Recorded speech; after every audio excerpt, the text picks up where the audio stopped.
course, as you know, with a loss, excuses are always ready to roll in. One of the things that somebody wrote in my comment section that I found interesting, that they said that Errol Spence showed up to the fight high. Now, as funny as this sounds, and as much as they want to make the excuse, the crazy thing is, I said the same thing. Hey, I BS you not. I said the same thing. Errol Spence looked blew out. I didn't want to say that. I thought maybe it's just me. Maybe his eyes just puffy. Why is his eyes so squinty? Why does it look like he floating on cloud nine and stuff like that? Yeah.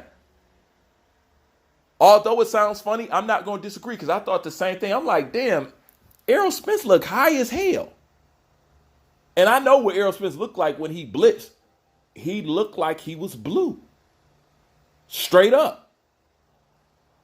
That, I'm not even going to count for an excuse because I said the same thing. But once again, I brushed it off. So I seen the same thing that they did. I just was like, oh, well, you know, maybe it's this or maybe. But yeah, he did look high. He did. Now, am I going to let this be the excuse that y'all? No, because it don't matter. Because at the end of the day, whatever he did, whatever he put in his body, this and that, like I said, once you sign that contract, it's no more excuses, this, that, and the third. And if you really got a problem with it, we can do a rematch, which we know y'all don't want. Okay? Because I don't care if Errol Spence go up. The same thing's going to happen. And if you are going to rematch him, I thought you was a big fish and it was strap season. Why wouldn't you want to fight for the straps again? That's how you know it was never strap season. Do I need to say that to you again? If it was really strap season and the loser can push whether the rematch happens and choose the weight, then why don't you want to challenge for those belts again? This is supposedly everything that you're supposed. So if you get a second opportunity to do something that basically you said you anchored your whole career off of, and you don't want to do it, and you want to do it at a different weight, it doesn't count. It doesn't mean anything. There's no stakes in it. This is all about undisputed. That's what made it. It doesn't count for nothing. You know? So they can give all these excuses. You could try to blame Derrick James. You try to blame. The point is, Aerosexuals, you was warned. And you was warned about being a fanboy. You was warned about liking a guy just to like the guy. We told y'all it's not about, we don't base it off what you guys base it off of. This is based off our boxing knowledge.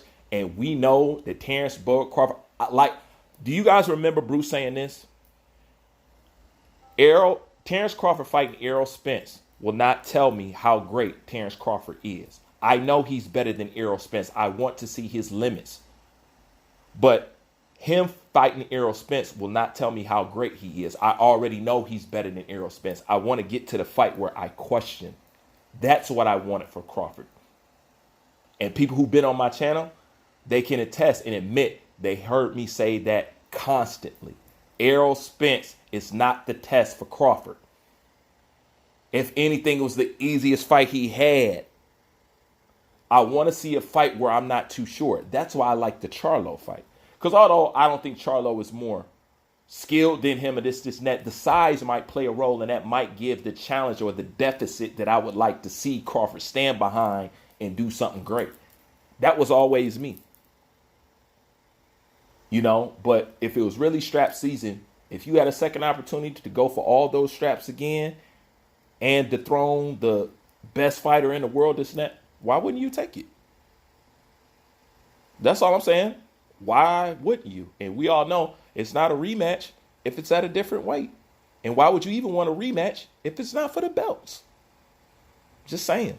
Like, comment, subscribe. I'm out.